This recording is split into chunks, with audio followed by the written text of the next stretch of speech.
आता बातमी आहे राजकीय वर्तुळातून। राहुल शेवाळेंच्या वक्तव्याला संजय राऊतांनी उत्तर दिले।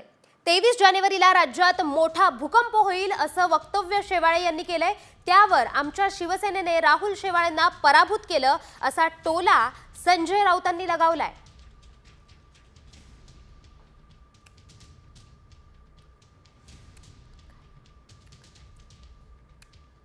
23 जानेवारीला एक मोठा स्फोट होण्याची शक्यता आहे, एक राजकीय भूकंप होण्याची शक्यता आहे।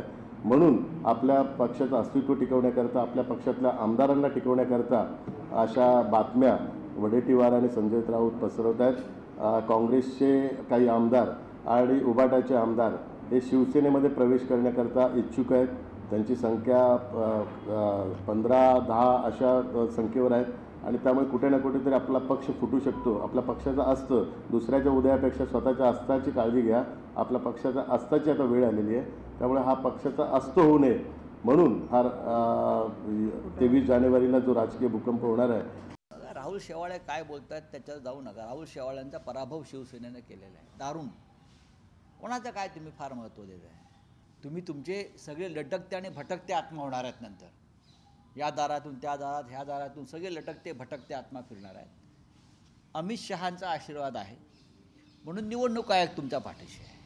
अमित शहांचा आशीर्वाद आहे म्हणून सर्वोच्च न्यायालय हवा तसा निकाल तुम्हाला देतो आहे। अजून काय आहे तुमच्याकडे? शेतकऱ्यांच्या मुद्द्यावरून शरद पवार गटाच्या खासदार सुप्रिया सुळे यांनी सरकारवर निशाणा साधलाय। हार्वेस्टरचा मुद्दा गंभीर आहे, बहुमत मिळालेल्या सरकारनं शेतकऱ्यांवर बोलावं असं म्हणत सुप्रिया सुळेंनी सरकारवर टीका केली आहे। शेतकऱ्यांच्या बाबतीतले इलेक्शनच्या आधीचे निर्णय, इलेक्शनच्या नंतरचा नुसता निर्णय नाही, वास्तव ह्याचा आपण सगळ्यांनीच गांभीर्याने नोंद घेतली पाहिजे। एक तर हार्वेस्टरचा जो अतिशय गंभीर प्रश्न, तो नुसता आरोप नाही झालाय, तो आरोप कोर्टानेही सरकारला प्रश्न विचारलेत, त्याच्या उत्तराची मी वाट बघते। त्यामुळे माझी अपेक्षा की एवढा मोठा मॅन्डेट आलेल्या सरकारने ह्या विषयांवर बोललं पाहिजे। देशातील तसंच राज्यातील सर्व महत्त्वाच्या आणि मोठ्या बातम्यांचा आढावा घेऊया टॉप 50 मधून। सैफवरील हल्ला प्रकरणातील आरोपी मोहम्मद शहजादनं भारत बांगलादेश सीमेवरील नदी ओलांडून घुसखोरी केल्याचं तपासात उघड झालंय। भारतात प्रवेश केल्यानंतर तो काही काळ कोलकातामध्ये राहिला। त्यानं कोलकातामधील व्यक्तीच्या नावावर सिम कार्ड देखील खरेदी केल्याचंही पोलीस तपासात समोर आलंय।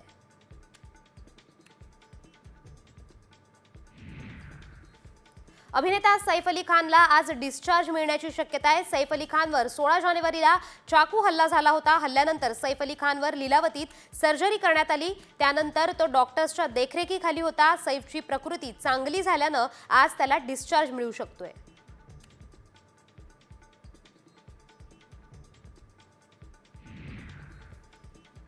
सैफ अली खानवरील हल्ला प्रकरणाच्या तपासाचा वेग आलाय।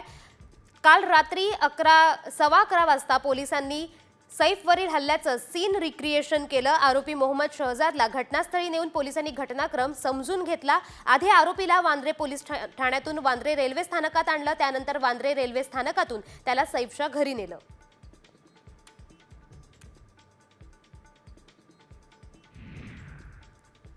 पुणे मुंबई एक्सप्रेस हायवेवर मुंबई लेनवर लोणावळा येथे पुलाचे गर्डर्स बसवण्याचं काम सुरू करण्यात येणार आहे। या कामासाठी 22 ते 24 जानेवारी असे 3 दिवस दुपारी 12 ते 3 या वेळेत ब्लॉक घेण्यात येणार आहेत। या दरम्यान वाहतूक पर्यायी मार्गाने वळवण्यात येणार आहे।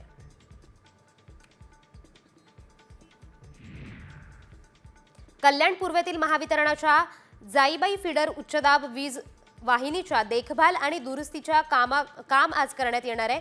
या कामासाठी सकाळी 10 ते दुपारी 4 वाजेपर्यंत वीज पुरवठा बंद राहणार आहे।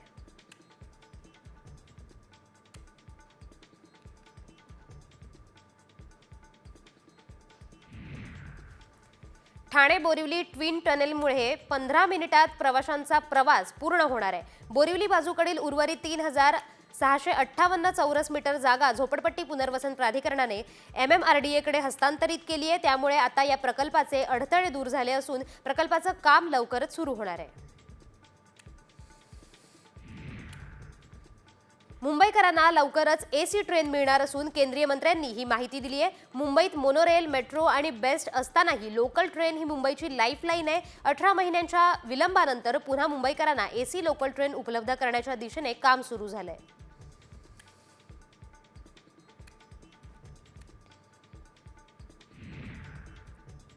होळी सणानिमित्त कोकणात जाणाऱ्यांची संख्या अधिक असते। 13 आणि 14 मार्चला कोकणात जाणाऱ्या सर्व नियमित गाड्यांचे बुकिंग फुल झालंय।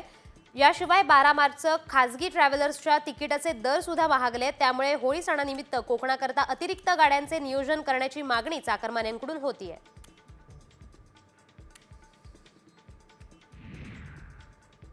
पुणे शहरातील 22 खासगी रुग्णालयांना कारणे दाखवा नोटीस बजावण्यात आली आहे। खासगी रुग्णालयातील उपचारदारांच्या पारदर्शकतेसाठी रुग्णालयांमध्ये दरपत्रक लावणं बंधनकारक आहे। या नियमांकडे दुर्लक्ष करणाऱ्या रुग्णालयांवर कारवाई केली आहे। अशा अनेक तक्रारींनुसार आरोग्य विभागाने ही कारवाई केली आहे।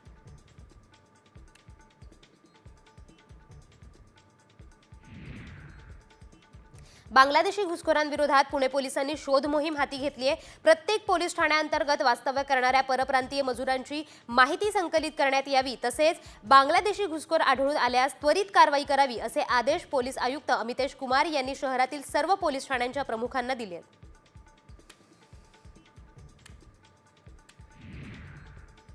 राज्यात चिकनगुनियाचा धोका वाढण्याची शक्यता आहे। गेल्या वर्षीच्या तुलनेत यंदा पहिल्या पंधरवड्यात चिकनगुनियाच्या रुग्णसंख्येत दुपटीने वाढ झाली आहे। 1 ते 16 जानेवारी दरम्यान राज्यात चिकनगुनियाचे 130 रुग्ण आढळले आहेत। या संदर्भात आरोग्य विभागाकडून राज्यभरात उपाययोजना राबवण्यात येणार आहेत।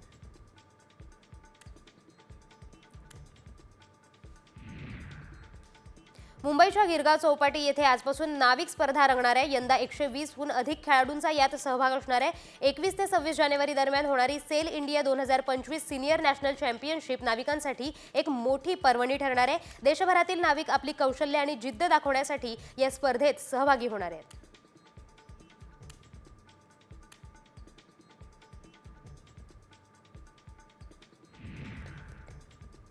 राज्यात चिकनगुनियाचा धोका वाढण्याची शक्यता आहे। गेल्या वर्षीच्या तुलनेत यंदा पहिल्या पंधरवड्यात चिकनगुनियाच्या रुग्णसंख्येत दुपटीने वाढ झाली आहे। 1 ते 16 जानेवारी दरम्यान राज्यात चिकनगुनियाचे 130 रुग्ण आढळले आहेत। या संदर्भात आरोग्य विभागाकडून राज्यभरात उपाययोजना राबवण्यात येणार आहे।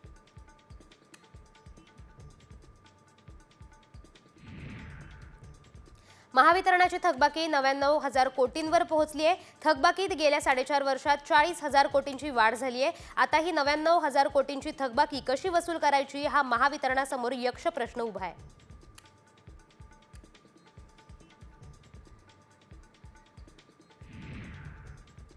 मुंबई, नवी मुंबई आणि ठाण्यात घरांच्या विक्रीत 31% घट झाली आहे।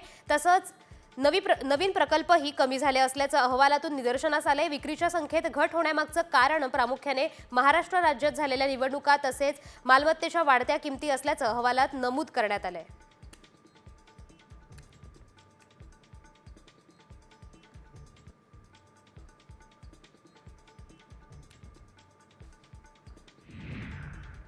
एक मोठी बातमी समोर येते। प्रसाद म्हणून कुंदा घेत असाल तर जरा सावधान, कारण कुंद्याचा प्रसाद तुमच्या जिभेचा तुकडा पाडू शकतोय। ज्योतिबा डोंगरावरच्या प्रसादाच्या कुंदामध्ये ब्लेडचा तुकडा आढळलाय। शिवाजी पुतळा परिसरातल्या मिठाई दुकानातून एका भाविकाने हा कुंद्याचा प्रसाद घेतला होता। त्यामुळे प्रसाद म्हणून जर तुम्ही कुंदा खाताय तर थोडं सावधान। या संदर्भात अधिकची माहिती देत आहेत आमचे प्रतिनिधी रणजित माजगावकर। तर रणजित, काय सांगाल की प्रसादाच्या कुंद्यामध्ये ब्लेडचा तुकडा आढळला, याबाबतची अधिकची माहिती? राजा श्री क्षेत्र ज्योतिबा इथं लाखोंच्या संख्येने महाराष्ट्रात भाविक येत असतात। त्यामुळे त्यांच्या प्रसादासाठी या ठिकाणी मोठी दुकानं टाकलेली आहेत। या दुकानांमध्ये अनेक पदार्थ ठेवलेले असतात। या पदार्थामध्ये कुंदा जो आहे तो एका भाविकाने खरेदी केला होता आणि जेव्हा हा घरी घेऊन गेला त्यावेळी त्यामध्ये ब्लेडचा तुकडा आढळला होता।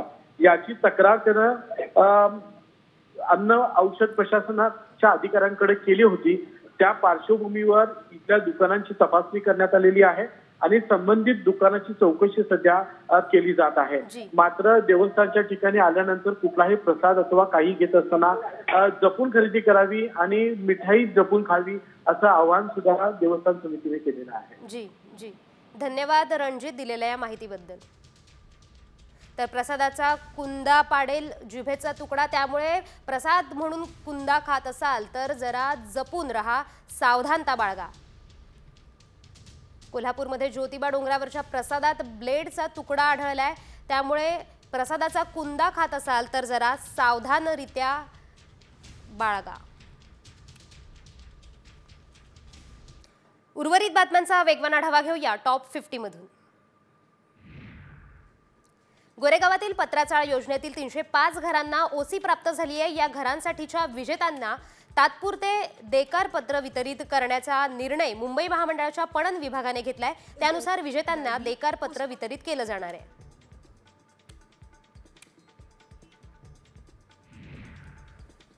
महाराष्ट्रातील 44 पैकी 30 शहरांमध्ये औपचारिक बस सेवा मर्यादित नाहीये. राज्यात किमान 24,000 नवीन बसेसची गरज आहे. या बसेसमुळे वाहतूक समस्या तर कमी होईलच, शिवाय पर्यावरणातही सकारात्मक परिणाम होईल, असं एका अहवालातून समोर आलंय.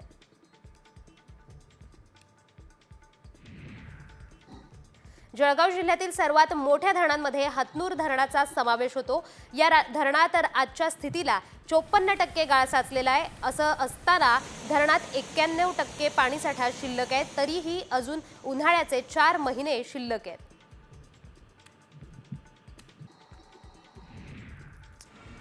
मराठवाड्यातील नव्या रेल्वे मार्गासाठी राज्य सरकारकडून 300 कोटी रुपयांचा निधी वितरित करण्यात आलाय. सोलापूर, तुळजापूर, धाराशिव या नव्या रेल्वे मार्गासाठी 150 कोटी, तर अहिल्यानगर, बीड, परळी या नव्या रेल्वे मार्गासाठी 150 कोटींचा निधी राज्य सरकारने उपलब्ध करून दिलाय.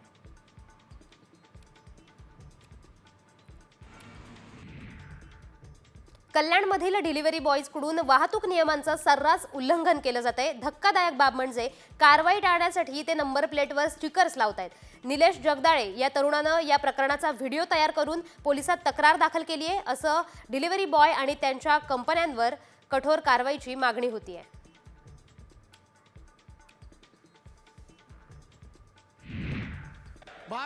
अमित शहा शुक्रवारी महाराष्ट्र दौऱ्यावर येणार आहेत.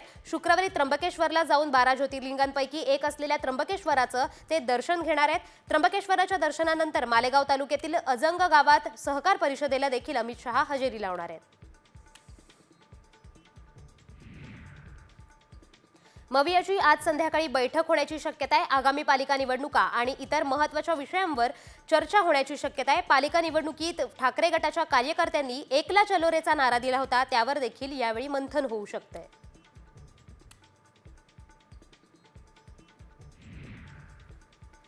राज्यातील सर्व गडकिल्ल्यांवरील अतिक्रमणं 31 मे पर्यंत हटवण्याचे आदेश मुख्यमंत्री फडणवीसांनी दिलेत. अतिक्रमण हटवण्यासाठी सर्व जिल्हाधिकाऱ्यांच्या अध्यक्षतेखाली समिती गठीत करण्यात आली असून 1 फेब्रुवारी ते 31 मे पर्यंत अतिक्रमण हटवण्याचे आदेश देण्यात आले आहेत. पुन्हा अतिक्रमण होऊ नये यासाठी दक्षता समितीची सुद्धा नेमणूक करण्यात आली आहे.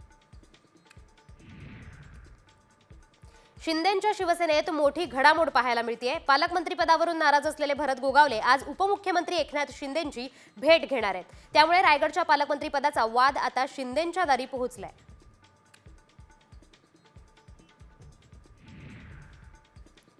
जिल्हा नियोजन समितीने समान निधी वाटप केला नाही, शिवाय काही चुकीच्या कामांना प्रशासकीय मान्यता दिल्याचे कळालंय. जनतेच्या पैशांचा असा अपव्यय होऊ देणार नाही. 26 जानेवारीनंतर डीपीसीची काही चुकीची कामं रद्द करणार असल्याचं पालकमंत्री संजय शिरसाट यांनी पत्रकारांना सांगितलंय.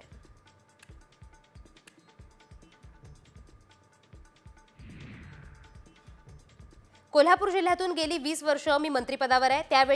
त्यापैकी केवळ 14 महिनेच मला या जिल्ह्याचे पालकमंत्रीपद मिळालंय. असं असलं तरी जिल्ह्यातील जनतेच्या मनातील पालकमंत्री मीच आहे, अशी खदखद वैद्यकीय शिक्षण मंत्री आणि राष्ट्रवादीचे नेते हसन मुश्रीफ यांनी व्यक्त केली आहे.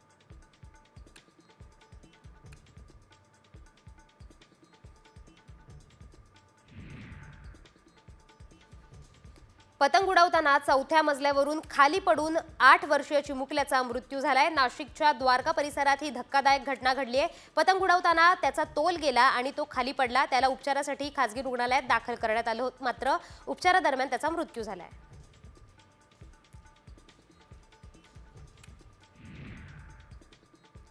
शक्तीपीठ महामार्ग रद्द करावा या मागणीसाठी महामार्ग बाधित शेतकरी आक्रमक झालेत. दरम्यान मराठवाडा शक्तीपीठ महामार्ग बाधित शेतकरी कृती समितीच्या वतीने जिल्हाधिकारी डॉक्टर सचिन ओंबासे यांना निवेदन देत 24 जानेवारीला जिल्हाधिकारी कार्यालयासमोर आंदोलन करण्याचा इशारा देण्यात आला आहे.